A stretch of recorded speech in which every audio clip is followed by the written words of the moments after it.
Well, the U.S. has surpassed 19 million cases of COVID-19. Meanwhile, millions of Americans are returning home this weekend after traveling for the holidays or gathering with family and friends. And that has health experts worried there could be another big surge in coronavirus cases just around the corner. Gabriela Becerra joins us now to explain what doctors say people should do when they get home. Yeah, what is that, Gabby? Well, Brady, the data tells us that people with coronavirus but no symptoms are likely the ones spreading the virus at holiday gatherings. That's why you could have been exposed and might not even know it.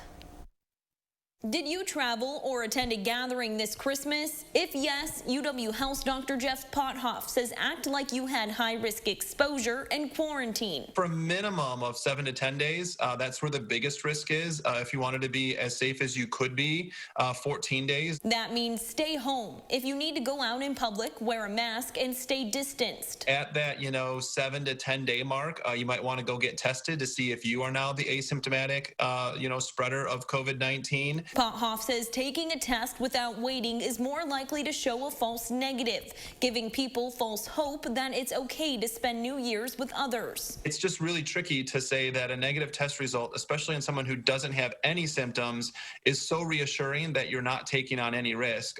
You maybe take on less risk than if you hadn't got tested at all. Doctors will be watching COVID-19 numbers very closely after the holidays. Now we wait for, the 2 weeks after the holiday to see, did we dodge a bullet like we did at Thanksgiving? Because although Dane County saw slight improvement after Thanksgiving, decreased number of cases, hospitalizations had gone down, there was vaccine news. The healthcare system isn't in the clear just yet. We still have people in our community who are not getting healthcare services that they would otherwise get. Their procedures are postponed if they're not emergent. That's not normal. We shouldn't be okay with that. Dr. Pothof says COVID-19 numbers can be deceivingly low around the holiday because of lack of testing. The Alliant Energy Testing Center will have modified hours this week for the holiday, open from 8 to 4 on New Year's Eve and closed on New Year's Day. Brady? Gabriela Becerra reporting live tonight. Thank you, Gabby.